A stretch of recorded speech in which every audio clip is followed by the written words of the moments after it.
रिश्ते में अभी एक ऐसा मोड़ चल रहा है जहां पर आपको संभल के देखना है, अपने रिश्तों को बहुत ध्यान से देखना है इस समय पे, क्योंकि चेतावनी के लिए अपने आप को तैयार कर रहे हैं ये पर्सन। या तो आप इनका दिल लगातार दुखा रहे हैं या तो आपके पर्सन आपका दिल लगातार दुखा रहे हैं। तो ऐसी सिचुएशन में क्या होने वाला है, क्या करने वाले हैं आप लोग एक दूसरे के लिए, थोड़ी सी विचित्र सी रीडिंग है, विचित्र सा सोच है उनका, पर जानना बहुत जरूरी है बहुत, क्योंकि ये बहुत इंपॉर्टेंट न्यूज है, बहुत ही इंपॉर्टेंट मैसेज है इस रीडिंग में आपके लिए। हेलो एवरीवन, डिवाइन 777 में आप सभी का स्वागत करती हूँ। मैं हूँ निधि। कैसे हैं आप? आई होप आप सभी स्वस्थ होंगे, सुखी होंगे और सुरक्षित होंगे। आज की जो रीडिंग है वो कलेक्टिव जनरल रीडिंग है, टाइमलेस रीडिंग है। टॉपिक आपके पर्सन की करंट फीलिंग्स आपको लेकर के इस समय क्या है हम यहाँ देखेंगे। आपको रहना है पॉजिटिव, कर देना है वीडियो को लाइक, चैनल को सब्सक्राइब अगर अब तक नहीं किया है तो। पर्सनल रीडिंग के लिए आप आ सकते हैं, व्हाट्सएप नंबर आपकी स्क्रीन पर है। रीडिंग स्टार्ट होती है 175 रुपीज ऑनवर्ड्स। मिनी रीडिंग से लेके डिटेल रीडिंग तक करवा सकते हैं। अब हम अभी फिलहाल इस रीडिंग को देखेंगे और देखते हैं आपके पर्सन क्या सोच रहे हैं। कनेक्ट होने के लिए वीडियो लाइक जरूर कर दीजिएगा, चैनल को सब्सक्राइब भी कर सकते हैं अगर अब तक नहीं किया है तो। चलिए, so angels, universe and divine please guide करिए और बताएं जो मेरे व्यूअर्स हैं उनके पर्सन उनके बारे में क्या सोच रहे हैं। सबसे पहला कार्ड यहाँ पर आया है 10 ऑफ पेंटिकल्स।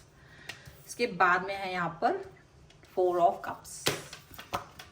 यहाँ पर है 5 ऑफ कप्स। ओके, टेम्परेंस का कार्ड है। I don't want many cards. चलिए, 3 of swords. Okay, why all these things her. चलिए देखते हैं, कुछ तो है। 7 of Pentacles, Wheel of Fortune, Magician,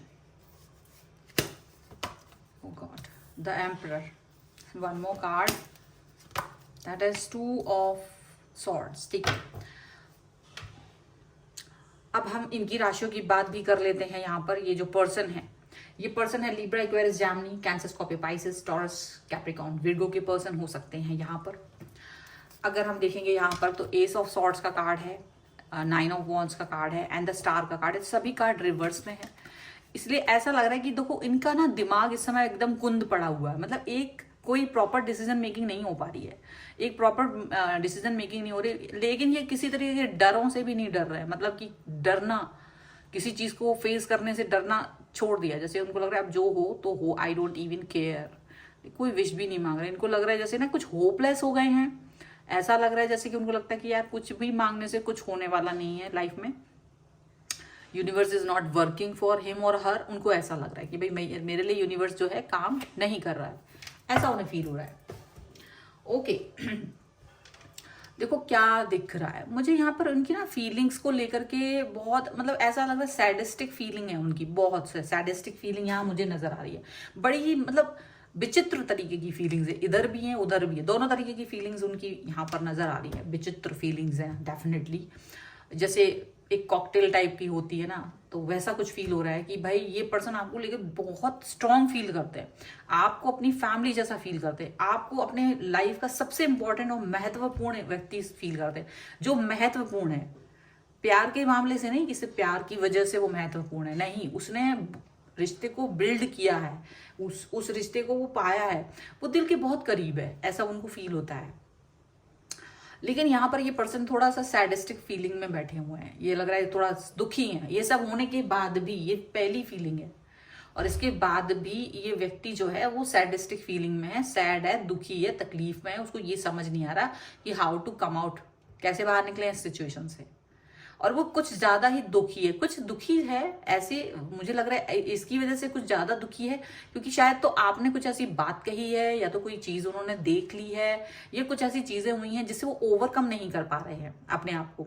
मतलब कोई रियलिटी सामने आई है वो, कि उनको लगता है कि देखो सब कुछ है, तो सब कुछ है, बहुत प्यार है, सब कुछ है, लेकिन शायद ये भी रियलिटी है कि मुझे ये एक बिटर सच आपके और इनके रिश्ते का शायद कुछ और भी है, जहां पर उनको लगता है कि उन्होंने काफी एफर्ट किया है आप तक पहुंचने के लिए, बहुत कुछ किया है, लेकिन वो कहीं ना कहीं पीछे रह गए हैं। जहां से शुरू किया था वो वहीं रह गए, उनको वो चीज मिली नहीं। मतलब उन्हें लगता है वो आपको पा ही नहीं पाए।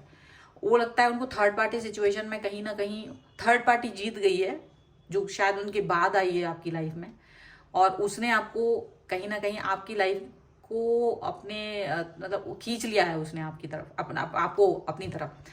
और ये जो पर्सन है वो कहीं भी कुछ भी नहीं कर पाया। तो इनको ये बड़ा सैडिस्टिक फीलिंग यहाँ पर लग रहा है। ये थर्ड पार्टी का यहाँ पर कंफ्यूजन है कि आपसे प्यार भी था, लेकिन सबसे ज्यादा थर्ड पार्टी ने आपको अपनी तरफ खींच लिया, वो जहां थे वहीं रह गए। तो वो अपने आप को ना कहीं बैलेंस बनाने की कोशिश कर रहे हैं, संतुलित करने की कोशिश कर रहे हैं, क्योंकि उनको लग रहा है कि देखो किसी को कुछ घंटा फर्क नहीं पड़ता, अगर उनको कुछ भी तकलीफ है तो इस दुनिया में सारे लोग सेल्फिश हैं। उनको ये फील होता है कि दुनिया का हर इंसान जो है वो सेल्फिश है, अगर वो दुखी है तो और चाहे वो सुखी हो तो किसी को कोई फर्क नहीं पड़ता। वो उसके दुख में भी शामिल नहीं है और उसके सुख में भी शामिल नहीं है। तो वो अपने आप को ना कहीं एक कॉर्नर में करते हुए नजर आ रहे हैं। और इस समय ये अगर आपकी कोई भी सिचुएशन ऐसी है जहां आपका पर्सन आपसे बात तो कर रहे हैं लेकिन कुछ कम कर रहे हैं, या वो ज्यादा हंस रहे हैं, या वो ज्यादा अजीब सी बातें कर रहे हैं, तो सावधान हो जाइए, क्योंकि कुछ तो आपकी तरफ से गड़बड़ हुआ है। यहाँ पर याद रखिएगा इस बात को।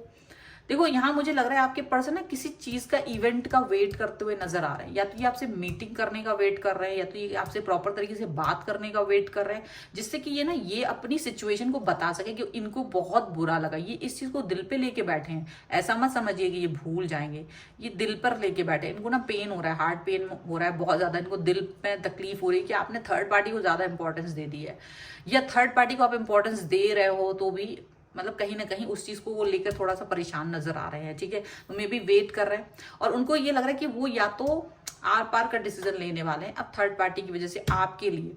वैसे तो वो बहुत कंफ्यूज है, लेकिन उनको लगता है कि देखो मुझे या तो मैं रह के भी इस व्यक्ति के साथ में तकलीफ में हूँ और बिना रहे भी तकलीफ में हूँ, लेकिन मुझे डिसाइड करना है कि मुझे कौन सी वाली तकलीफ में रहना है। या तो साथ में रहते हुए तकलीफ में रहना है, या इस रिलेशन से बाहर निकल के इस सिचुएशन को ठीक करना है। तो वो अभी ना आज मुझे ऐसा लग रहा है जैसे सिर्फ अपने बारे में सोच रहे हैं और वो कोई एक्शन लेंगे बहुत जल्द। वो सिर्फ वेट कर रहे हैं सही समय का, एक बार आपसे बात हो जाए, एक बार आपसे कनेक्शन सही से जुड़ जाए। जो भी सही समय आने का वेट कर रहे हैं, एक सही समय आने के बाद इनको लगता है कि ये डिसीजन लेते ही, आपसे बात करके ही वो जो डिसीजन मेकिंग करेंगे, एवरीथिंग विल बी फाइन, सब कुछ सही हो जाएगा। या तो आप इनकी फीलिंग को सही समझ के जो रिश्ता है वो कंटिन्यू करोगे, या फिर अपनी बातें रखोगे कि नहीं भाई मेरे से नहीं हो पाएगा, मेरे से ऐसा नहीं हो पाएगा, वैसा नहीं हो पाएगा, और ऐसी सिचुएशन करके आप कहीं ना कहीं इनको साइड लाइन ही रहने दोगे कि भाई तुमने भले मेहनत की, I know you deserve my love और दिस एंड दैट, लेकिन फिर भी थर्ड पार्टी इज देयर, तो थर्ड पार्टी को रिमूव नहीं कर सकते। तो ये ऐसा कुछ भी होने पर ये डिसाइड करेंगे, और ये इनको लगता है उसके बाद ही ये अपने जीवन को बहुत अच्छे से चला पाएंगे, प्रॉपर तरीके से चला पाएंगे। इन्हें अपना जो मैजिक है वो वहीं दिख रहा है। मुझे ऐसा लग रहा है ये इस समय ना आपको लेकर के प्यार वाली फीलिंग नहीं रख रहे। जितने भी लोग इस रीडिंग को देख रहे हैं इस समय, आपके पर्सन आपको लेकर बहुत प्यार नहीं रख रहे। वो आपसे बात तो कर रहे हैं, वो आपसे कनेक्ट हो रहे हैं, हंस भी रहे हैं, मजाक भी कर रहे हैं, लेकिन अंदर ही अंदर ना वो एक स्ट्रिक्ट पर्सन की तरह है। वो पहले के जैसे नहीं है, वो एकदम स्ट्रिक्ट आपको नजर आएंगे। जैसे कि वो पहले एकदम पिघल जाते थे, वैसा अब व्यक्ति आपको नजर नहीं आएगा इनके अंदर। ठीक है, so this person is waiting for a correct time, right time, कि जब भी वो आपसे बात करेंगे, अपनी तकलीफ कहेंगे, ऐसा दिख रहा है। चलो कुछ और कार्ड्स के थ्रू हम देखेंगे अब और क्या निकल के आ रहा है। So angels, universe and divine, please guide करिए मुझे और बताएं कि और क्या सोच रहे हैं इनके पर्सन, क्या डिसीजन लेने वाले हैं, क्या चल रहा है उनके मन में। तो यहाँ पर आ गया page of swords, transformation, just see. Okay, wise counsellor, okay, यहाँ पर है 6 ऑफ कप्स एंड अगेन यहाँ पर है एस ऑफ सॉर्ड्स का कार्ड है। ठीक है, यहाँ पर है the sun, balance and release. देखो ये दो कार्ड रिवर्स में आए हैं, रिलीज का कार्ड सीधा है, मतलब शायद ये वेट कर रहे हैं कि अपने मन की भड़ास को ये एक्सप्रेस करेंगे। ये कुछ अपने अंदर होल्ड करके रखे हैं और ये अपनी वो भड़ास जो है बाहर निकालने वाले हैं आपके साथ में। अभी वो सही समय का वेट कर रहे हैं। ये देखो ये इससे रिलेट करता है। दूसरा डेक हम लोग इसलिए निकालते हैं ताकि उसके जो कार्ड आते हैं वो कितने मैच कर रहे हैं इस एक चीज को लेकर के, वो चीज दिखती है। तो देखो ये अभी होल्ड बैक करके रखा है, ये बिल्कुल बैलेंस नहीं है, नहीं, ये आपको लेकर बैलेंस अंदर से बहुत, ये पर्सन हिला हुआ है, ये पर्सन बहुत तकलीफ में है, कहीं ना कहीं बहुत परेशानी में है ये कहीं ना कहीं। दूसरा यहाँ पर ये दिख रहा है कि ये पर्सन किसी चीज को लेके आपको लेके या अपने रिश्ते को लेके कुछ नया सोच नहीं रहे, कोई उत्साह नहीं है इनके मन में। इनको लग रहा है यार बहुत बुरा लग रहा है इनको, बहुत बुरा। देखो ये वाइसा वर्षा भी हो सकता है, ये रीडिंग आपकी भी हो सकती है, ये मे बी आप ऐसा सोच रहे हो अपने पर्सन के लिए, ऐसा भी हो सकता है। सो देखो यहाँ पर ये चीज दिख रही है, रिलीज करेंगे। अच्छा यहाँ दिख रहा है कि ये पर्सन ना लगातार आपके सोशल मीडिया अकाउंट्स को बिल्कुल देख रहे हैं, उसमें पल पल क्या चेंजेस आते हैं, क्या नहीं आते, किस तरीके की बदलाव है, कब आप ऑनलाइन है, कब ऑफलाइन है, क्या कर रहे हैं, क्या स्टोरी डाल रहे हो, सब उसको दिख रहा है। Everything this person is observing, बहुत अच्छे से ऑब्जर्व कर रहे हैं आपकी एक्टिविटीज को। वो बहुत कुछ बदल रहा है अंदर अंदर ना, चेंज हो रहा है, बाहर से नहीं दिखेगा आपको, वो अंदर अंदर कुछ तो बदल रहा है। अंदर अंदर वो पूरी बिल्डिंग बदल रही है, बाहर वाली जो बिल्डिंग है वो बाद में दिखेगी। वो अंदर से अपने को मजबूत कर रहे हैं, ये पर्सन अपने आप को अंदर ही अंदर चेंज कर रहे हैं, अपने आप को मजबूत कर रहे हैं, ऐसा कुछ दिखा रहे हैं कि भाई मैं अब पहले जैसा नहीं हूं, सिचुएशन पहले जैसी नहीं है, अब मुझे बदलना ही पड़ेगा। क्योंकि वो अपने आप को बदल के ही तभी आपके सामने आएंगे। तो that's why this person is taking time. ये जो टाइम लग रहा है ना, ये ट्रांसफॉर्मेशन की वजह से, क्योंकि अपने आप को बिल्ड कर रहे हैं, ये अपने आप को कहीं ना कहीं तैयार कर रहे हैं इस सिचुएशन से लड़ने के लिए। अब ये कोई भी डिसीजन लेंगे, जब भी लेंगे, ये वाइज काउंसलर का कार्ड याद रखा कि ये पर्सन डिसीजन लेंगे, ये बहुत जबरदस्त डिसीजन मेकिंग वाला कार्ड होता है, जहां लोग सिर्फ अपनी इनर वॉइस को सुनते हैं। ये कंफ्यूजन नहीं है, ये करो या मरो वाली सिचुएशन है। जब आपको लगे कि मुझे करना ही है, कुछ नहीं तो भाई ये तो लास्ट टाइम है मेरा, तो वो वाली सिचुएशन में जैसा एक्शंस होते हैं ना आपके, वही वाले एक्शंस यहाँ पे है। यानी कि फाइनल डिसीजन यहाँ पर लेंगे, फाइनल। आप ये याद रखिएगा। तो दिमाग से काम करने वाले पर्सन है ये, समय बहुत दिमाग से काम करने वाले हैं। हालांकि ये अपने पुराने प्यार को याद रखते हैं आपके साथ, जो इनका पुराना समय गुजरा था उसको याद रख के आगे बढ़ रहे हैं, और उसी की वजह से अभी वो एक शर्म, एक लिहाज बनाया हुआ है उन्होंने, एक बाउंड्री बनाई हुई है कि वो आपसे किसी तरीके का क्लैशेस नहीं कर रहे हैं, वो आपसे झगड़ा नहीं कर रहे हैं, जस्ट वेट एंड वॉच वाली सिचुएशन है इनकी। तो वही चीज हो रही है, उनको वो पुराना प्यार याद है, लेकिन ये पर्सन अपने आप को कहीं ना कहीं स्ट्रांग बना रहे हैं और अपने आप को बिल्डअप कर रहे हैं, अपनी सिचुएशन को, अपनी जो सिचुएशन है इनकी खुद की अपने अंदर उसको। ठीक है, चलो कुछ और कार्ड हम देखेंगे यहाँ पर एंजलिक गाइडेंस के रूप में कि हमें एंजल्स क्या गाइडेंस देने वाले हैं। So angels, universe and divine, please guide करिए और बताएंगे जो मेरे व्यूअर्स हैं उनके लिए, या उनकी सिचुएशन के लिए, या उनके पर्सन की तरफ से क्या ही गाइडेंस आप देना चाहते हो, प्लीज बताइए। तो सबसे पहला कार्ड यहाँ पर है ease and grace. Okay, angelic protection, that's great. Vulnerability and freedom, that's it.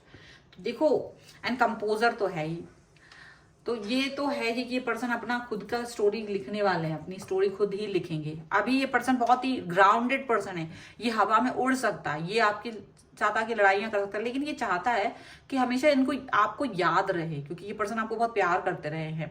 तो ये अपना प्यार याद रखते हैं और आपसे जो भी बातचीत करेंगे उनको लगता है यार बहुत तरीके से बात करनी है, बदतमीजी नहीं दिखानी है, किसी भी तरीके की बदतमीजी आपको इनके अंदर नहीं दिखेगी, क्योंकि इनको लगता है आपका और इनका रिश्ता बहुत तमीजदार है। इनका दिल जो है इस समय ईश्वर द्वारा प्रोटेक्ट किया है, एंजेलिक प्रोटेक्शन इनको मिली हुई है, क्योंकि हर्ट तो आपने बहुत किया है, ठीक है, या तो आपके पर्सन ने आपको हर्ट किया, जो भी कुछ है व्हाटएवर, तो जिसको भी हर्टिंग फीलिंग है उसका प्रोटेक्शन एंजेलिक द्वारा हो रहा है। और यहाँ पर वो है ना फ्रीडम के लिए तैयारी कर रहे हैं। ऐसा लग रहा है कि बस अगर ये व्यक्ति से मेरे से कनेक्ट होते ही, बात होते ही, I will be ready to fly out from this relationship. Just be aware about your actions. अगर आपके लिए व्यक्ति बहुत इंपॉर्टेंट है तो बहुत ध्यान रखिएगा, ये चेतावनी है। और ये रीडिंग शुगर कोटेड बिल्कुल भी नहीं है, ये चेतावनी के तौर पे आपको रीडिंग दी जा रही है कि अगर आप अपने किसी भी रिलेशनशिप में इस तरह से जा रहे हो तो ये बड़े ही क्रूशियल तरीके से क्रिटिकल पॉइंट पे पहुंच गया, आपको पता भी नहीं है। आपका जो पर्सन हंस रहा है, बोल रहा है, वो अगेन वो कह देगा चलो ठीक है, I am happy for you and now I am going and please, वो ऐसे करके चला जाएगा। बट वो अपने आप को इसके लिए बिल्ड कर रहा है, वो इस समय अपने आप को इसके लिए बिल्ड कर रहा है। तो कोई थर्ड पार्टी की वजह से अगर आप कोई लोचा हो रहा है आपकी लाइफ में तो just be aware about this, बहुत ध्यान रखिएगा, ठीक है। सो ये रीडिंग आपके लिए है। अगर आप इस पर क्लेम करना चाहते हैं वीडियो को लाइक कर दीजिए, चैनल सब्सक्राइब कर लीजिएगा। अगर अब तक नहीं किया है तो पर्सनल रीडिंग के लिए आप आ सकते हैं, व्हाट्सएप नंबर आपकी स्क्रीन पर है। रीडिंग स्टार्ट होती है 175 रुपीज ऑनवर्ड्स। मिनी रीडिंग से लेकर डिटेल रीडिंग तक करवा सकते हैं। आपको ये वीडियो कैसा लगा मुझे कमेंट बॉक्स में जरूर बताइएगा। इसके अलावा आप मुझे इंस्टाग्राम और मेरे दूसरे चैनल्स पर भी मुझे फॉलो कर सकते हैं। सभी का लिंक आपको या तो डिस्क्रिप्शन बॉक्स में मिलेगा या फिर मेरे मेन पेज पर मिलेगा। तो मिलते हैं एक नई रीडिंग के साथ जल्दी, तब तक देखते रहिए divine tarot 777। Thank you for watching, bye.